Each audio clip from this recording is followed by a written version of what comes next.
जिम्मेवारी छ। मैले भूमिका केही पनि बाँच्दैन। अनलाइन टिभी पत्रकार सङ्घले धेरै काम गर्नेछ, धेरै व्यक्तिहरूलाई जोड्नेछ। विशेष गरिकन हामी माथि लाग्ने एक प्रकारको आरोप छ, त्यसलाई पनि हामी चिर्ने प्रयास गर्नेछौँ।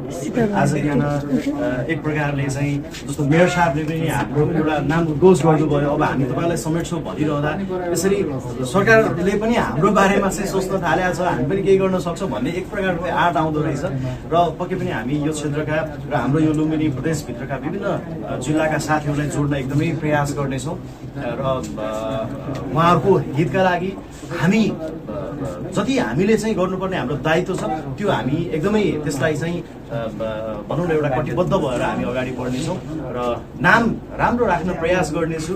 किनभने मैले अब 2-2.5 वर्षदेखि लगातार यो जुन प्रकारले यहाँ म इङ्गेज भइरहेको थिएँ, आज झन् म माथि जिम्मेवारी थपेको महसुस भएको छ।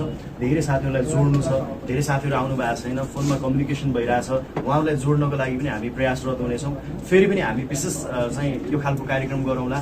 केन्द्रबाट आउने सरहरूलाई, केन्द्रीय अध्यक्षज्यूलाई, विशेष गरिकन रोहित सर यहाँको भूमिका निकै राम्रो रह्यो। अन्य हाम्रा छिमेकी प्रदेशका साथीहरूलाई पनि मैले एकदमै धन्यवाद दिन चाहेँ। सरलाई पनि विशेष धन्यवाद छ। हाम्रो टिमलाई एकदमै बधाई छ र यो टिमले एउटा मात्रै भन्न चाहन्छु, आज यो वास्तवमा यो पोस्टका लागि धेरै हामीले बोलिरहेछौँ, भोलि काम गर्ने ठुलो कुरा हो। भोलि बिहान मिटिङ भइरहँदा, कार्यक्रमका लागि हामी तयारी गरिरहँदा अध्यक्षजीले भनिसक्नु भएको छ महिनामा एक-एकवटा तपाईँहरूको चाहिँ एक्टिभिटी आइराख्नुपर्छ भनेर त्यो खालको मलाई अघिदेखि भनिराख्नु भएको छ। अबको हाम्रो टिमले कसरी काम गर्छ भन्ने कुरा हो। अब यहाँ रूपन्देहीका साथीहरू हुनुहुन्छ, कता कताका साथीहरू हुनुहुन्छ, आज सरको पनि योगदान मैले एकदमै सम्झिन चाहेँ। यति टाढाबाट पनि यसरी होइन म बस्छु, म केही गर्छु भनेर जोडिनु पनि ठुलो कुरा हो।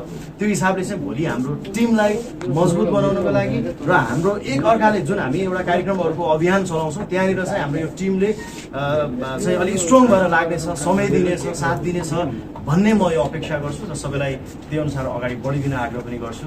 फेरि भेटौँला, धन्यवाद।